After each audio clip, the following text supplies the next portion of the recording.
Hey guys, filming a video here on the squat topic. Really hot topic at the moment within the fitness industry is the squat exercise. Lots and lots of people talking about lots and lots of things, and just want to throw my 2 cents in and hopefully clear the air for a lot of people who are very confused by the messages going out.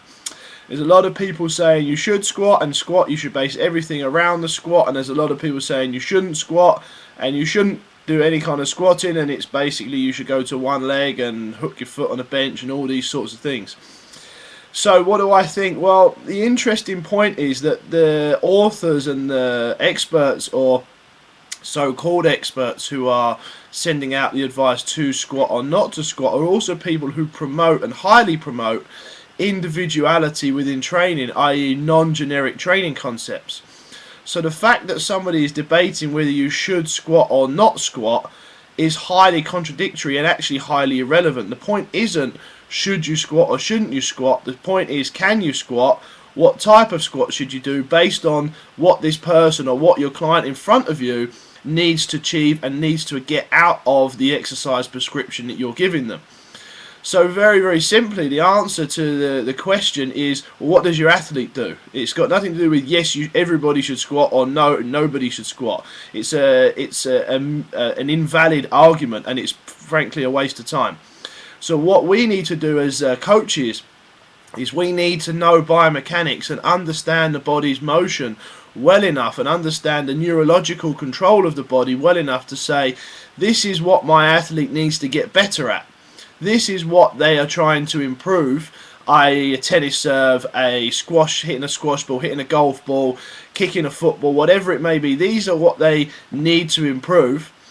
Here is what the physiological demand of that activity is, i.e. this is what the bones have to go through, this is what the joint, the stress has to go through, and not just one joint, every joint. This is what each muscle has to try to control and try to understand. And then when I understand that, I can understand the neurological demand. Once I understand the neurological demand, I can then begin to replicate these motions in the gym. And I can overload these motions through the angle I choose to create for the athlete, or the weight I choose to give them, or the speed, or the tempo, or whatever training variables we choose to use. But to argue all athletes should squat or all athletes shouldn't squat is frankly showing a lack of understanding in the human body, and lack of understanding in how you should perform and how you should train your athletes. We have to be skillful enough as coaches to be able to assess biomechanics within the person's sport. So if it's a runner, you need to take them running, you need to watch them running, you need to be able to see what their feet are doing, what their knees are doing, what their hips are doing, what their back's doing, the shoulders. If it's a football player, you need to see them kicking the ball in all different positions, left, right footed. You need to see what the different responses are. You need to find the biomechanical deficits within your athletes and then prescribe exercises around them.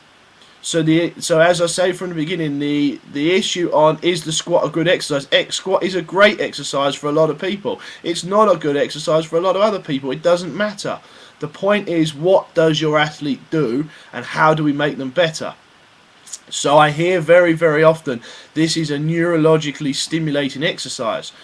Everything is a neurological stimulating exercise. Sitting here now, talking, walking, whatever I do is neurologically stimulating. The question is, and the big question we have to ask ourselves when we're training our athletes is, am I stimulating the nervous system to improve, or am I stimulating the nervous system to enhance dysfunction?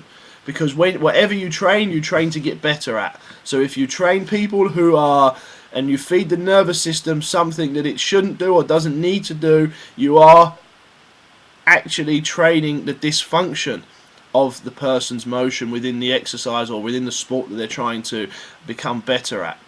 So the point of this DVD or this small video is to say, let's stop the argument on is squat good or is squat bad. Let's instead use energy and time assessing athletes and understanding biomechanics, and stepping away from the invalid contradictory arguments. Good guys, I hope you enjoyed this small video. Lots more to come. Please post any questions you have. Cheers guys.